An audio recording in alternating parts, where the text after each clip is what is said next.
방금 우리 아나운서분이 말씀하신 대로 은행에 맡겨봤자 금리가 뭐 어느 정도 되겠습니까? 그러다 보니까 고수익률이 되는 은행 평소 금리 1, 2%가 아닌 3% 이상대, 4% 이상대의 높은 수익을 보장한다라 하면서 은행과 신탁사, 일부 증권사가 또 이러한 상품들을 판매했습니다.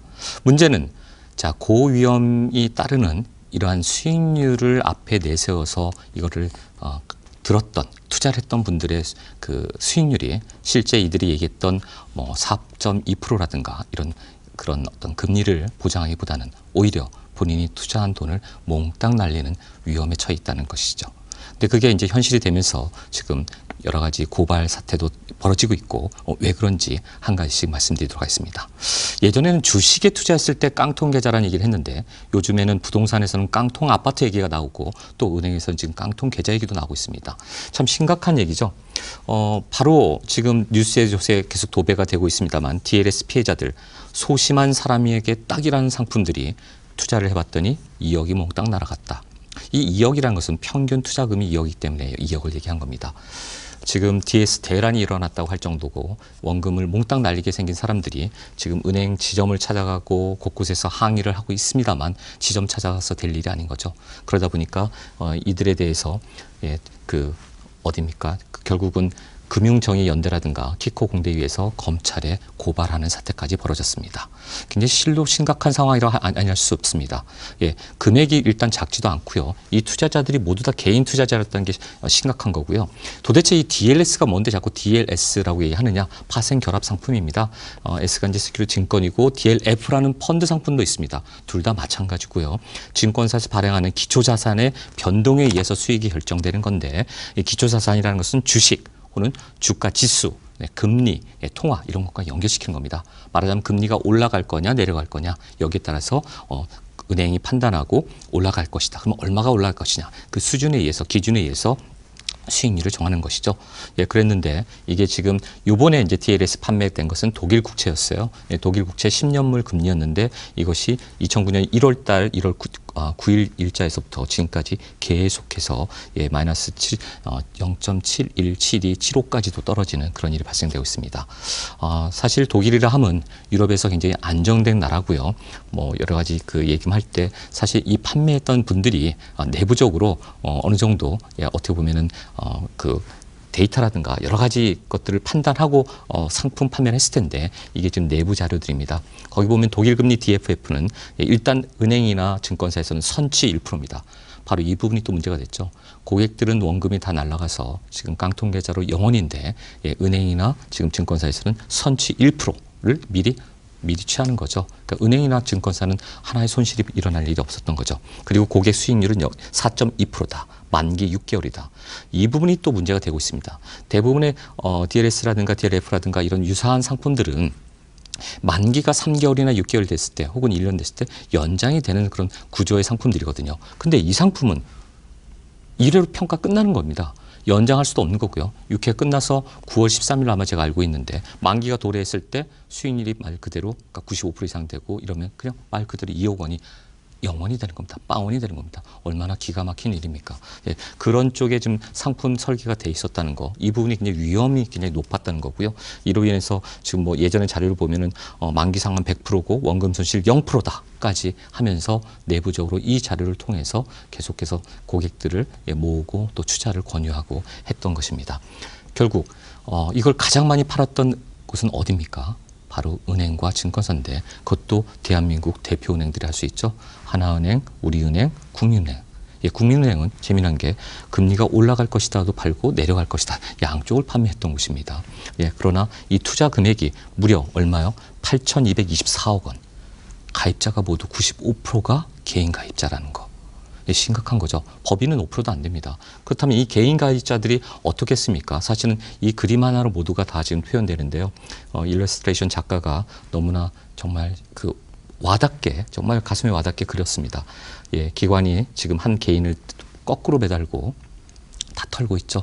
온갖 돈이 다 털리고 있습니다.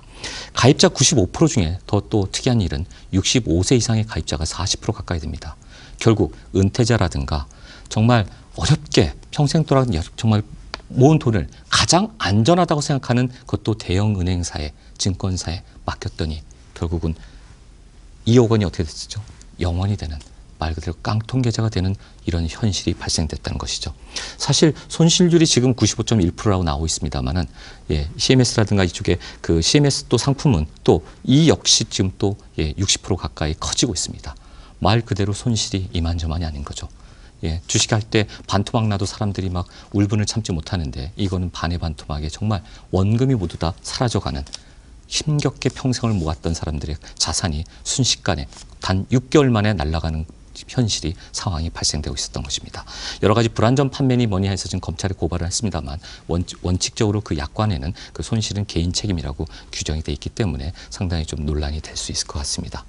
자, 그것뿐만 아닙니다. DLS뿐만 아니라 좀 제가 살펴보니까 ETF라고 상장지수 펀드가 있더라고요. 작년부터 지금 1년 넘게 좀 판매를 하고 있는데, 여기에 대한 수익률도 마이너스 현재 75% 가까이 되고 있습니다. 곧 제가 보기에는 이게 지금 시시해서 그렇지, 이것도 아마 시중에 뉴스가 나오면, 아마도 왜 이 뉴스를 하지 않는지 모르겠습니다만 보도가 나오면 심각할 것 같습니다. 왜냐하면 여기에 들어간 돈이 아까는 8,600억 정도 됐지만, 지금 이 ETF 상장 관련된 지수펀드의 신탁상품 판매된 금액이 4조 5천억입니다. 또 어마어마한 돈을 또 은행과 신탁사와 증권사들이 지금 다 이걸 판매를 했던 겁니다. 수익률이 75%. 아까 인당 평균, 아까 3,000명이 넘는 사람들이 평균 2억 원 이상을 다 투자를 했는데 95% 이상의 마이너스 확률이 났고, 지금 이거는 4조 5천억에서 마이너스 75%. 여러분 생각해 보십시오. 눈앞에 현금이 다 날아가는 겁니다.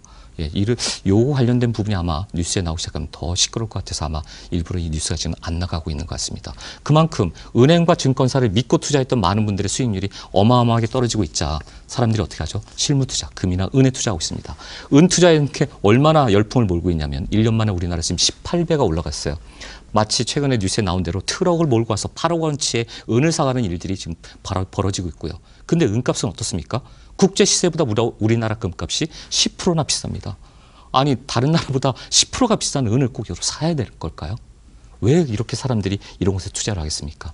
시중엔 통화량이 증가하고 금리는 계속 내려갈 거라 하고 갈 곳이 없는 거죠. 부동산을 하자니 정부가 계속 압박 정책을 펴고 있고, 그러다 보니 이런 상황들이 지금 나타나고 있는 것입니다. 게다가 현금의 유동성 자금이 어마어마하게 지금 풀려가고 있습니다.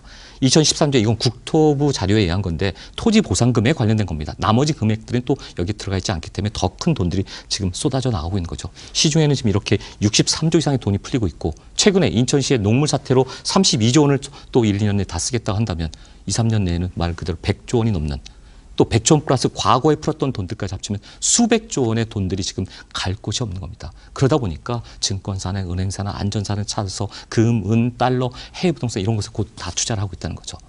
무엇이 가장 안전한 투자처가 될까요? 부동산에 아무리 압박 정책이 나와도 자체적으로 자기네들이 국토연구원에서 이 결과에 대해서 한번 시뮬레이션을 돌려보고 살펴봤습니다. 그랬더니 서울시는 한 1%, 그다음에 전국적으로 한 1.3%에서 1.6%, 거의 큰 영향을 주지 않는다. 하락은 하락할 것 같은데, 그렇다고 지금 서울시 현재 상한가 발표하고 나서 상한제 발표하고 나서 어떤 일이 벌어지고 있습니까? 일부 재건축 아파트만 타격이 있지 전체적으로 서울 도심에 있는 아파트들이 다 가격이 하락하고 다 뭐 실망 매물이 나오고 막 이럽니까? 그렇지 않지 않습니까? 바로 그게 대단히 중요한 거고요. 이 그래프에서 아까도 말씀드렸습니다. 10주째 거의 근 3개월 동안 계속해서 올라가고 있다. 잠깐의 조정상승, 급상승하다가 잠깐 조정인 거죠. 상한제 때문에 그런 거죠. 하지만 많은 사람들이 찾는 수요가 있는 곳의 아파트들은 결국 떨어지지 않을 것이다. 여러분 그걸 기억하셔야 됩니다. 사실 나라에서 이렇게 경기를 부양하고 어떻게 해서라도 경기를 좋게 만들려고 한다면 부동산이 끝까지 이렇게 죽어서는 안 되는 거죠. 그리고 또 너무나 인기 있는 아파트만 더 올리면 그것도 문제가 될 수 있는 것입니다. 하지만 수요가 있는 곳에 항상 가격은 상승하게 돼 있습니다. 여러 가지 자산에 실물 자산에 투자하는 그 중에서도 사실의 정답은 바로 부동산인 거죠. 여러분 어느 지역에 어떻게 투자하느냐가 가장 중요합니다. 전국의 부동산이 다 올라가지는 않을 거니까요. 사람들이 관심이 있고 변화가 있는 곳, 그다음에 개발 호재가 눈앞에 보이는 곳, 그런 곳에 여러분 투자를 하셔야 됩니다. 그런 투자의 상세한 부분에 대해서는 제가 세미나 때 여러분들 1대1로 상담해 드리도록 하겠습니다. 세미나 시작 때 고민 있으신 분들 오셔서 한번 저하고 같이 그런 고민을 해결하는 시간을 가지면 좋을 것 같습니다. 마지막으로 라틴어인데요. 라틴 속담이고 서양 속담이 이런 게 있습니다. 강을 건너고 나면 배는 강에 두고 가야 한다. 전쟁터에서 아무리 그 배가 우수하고 좋은 배라 할지라도 머리에 이고 싸움을 할 수는 없습니다. 그 상황과 현실에 맞춰서 언제든지 전략을 짜야 되는 것입니다. 여러 투자하고 계신 분들이 현재 가지고 계신 고민, 내 부동산에 대해서 어떻게 할 건가, 거기에 대한 해결책, 슬기로운 지혜를 맞대고 제가 여러분에서 도움을 드리는 존재가 되도록 하겠습니다. 어떻게 해결하고 어느 곳에 어떻게 투자해야 될지 그 현명한 전략을 바로 제가 옆에서 같이 짜드리도록 하겠습니다. 저를 기억해 주십시오. 이상입니다.